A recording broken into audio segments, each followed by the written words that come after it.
na watu hucheza na maisha. Nimejionea. Yani niko mbele yangu kulikuwa na hizi trailer huwa zinabeba gari yenye labda imeharibika ama imefanya accident. Unaona hizi maroli zimeandikwa wide, hizi zinakuwa zinabeba hizo magari. Kuna moja ilikuwa mbele yangu. Na mimi sasa nikajiambia sasa hata sitaki kuikaribia, yani nime keep distance cause hizi gari zinakuwa zimefungiliwa. Unaona iko juu imefungiliwa. Kuangalia mzuri.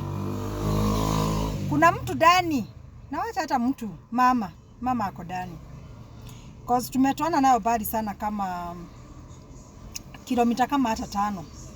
Ni somewhere ungeweza kuovertake cause barabara ni one way. So nimekuja tu kama nimeobey, nimekuja kama nimemfuata. Unapata unajua sasa nimekuja tu hivi nikipiga mahesabu nasema okay, hata sitaki nime keep distance. Cause hata venye imefunga nasema hii kitu sasa ianza kuziride sina kuja kama imenigonga. Na ndio kuangalia mzuri juu nilikuwa naona kitu tu. Unaona venye inataka ikitikika hivi unafikia ni karatasi imewekwa. Kuangalia ni mama, hiyo ni nywele yake amefunga na kitambaa. Na amekaa comfortable. Hiyo lori imepomwa na gari na mama akaingia ndani ya hiyo gari. Hata nikajua. Na amekaa tu hata stuki. Unaona tu venye gari kiruka bam anaruka nayo. Hana stress. Mimi nikajiambia mimi kama ni mimi. Alafu aniambie siwezi. Afadhali nitembee mguu. Afadhali nitembee mguu. Hata kama ni gari mpya. Mama ako tu hivyo, amekaa kwa kiti juu ya gari ingine ya lori. Alafu hii gari ijipeleki imebebwa na yenye inaenda. Watu kweli hawajipendi, mimi siwezi. Hata hivyo ndio gari ya shiri halipikia kwa barabara. Akaniita, akaniambia hapana, kuja na gari yako unisaidie tu kufuta hii gari cause nimeambiwa ati hii gari kufuta ni 10,000 na mimi sina hiyo pesa. Wacha nikwambie. Venye alisema tu hivyo. Mimi nikasema acha tu juu mimi nifike kile acha niende. Kufika hapo nikapata gari yangu hata yake, mimi yangu iwezi vuta yake. Nikamwambia itabidi tu ulipe hao watu. Nikamsaidia na pesa kidogo alikuwa na gari akabebewa hiyo gari. Ananiambia ati tuingie ndani ya hiyo gari. Ati tujue sasa, ananiambia pana fanya hivi, wacha yako hapa twende tu, hawa wataenda kunimbia gari ndio sasa tuwafuate.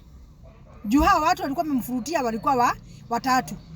So mimi ananiambia pana juu hii yangu ni kuharibika, tuingie kwa yangu, sasa tuingie kwa yake. Ati juu sasa hawa watu bado trust. Akaniambia pana wewe paki yako hapa unipatie company twende tu. Nikamwambia tutabebwa wapi? Pana tuingie kwa hii gari yangu tuende tu na utufurutwe. Nikamwambia ati tufurutwe. Hao mimi kama mimi sijipeleki hapa, acha ikae.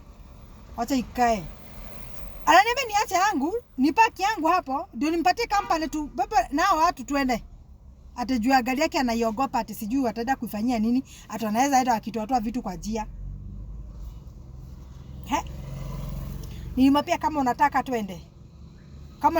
Juu sasa Mali alikuwa ananiambia, nikamwambia afadhali niweke mafuta hii gari yangu twende nayo. Juu Mali ilikuwa imeharibikia almost ni Mali mimi naishi. Ni sasa okay, nilikuwa na maanisha ati tena niingie gari yake tufurutwe. Hiyo ni nini?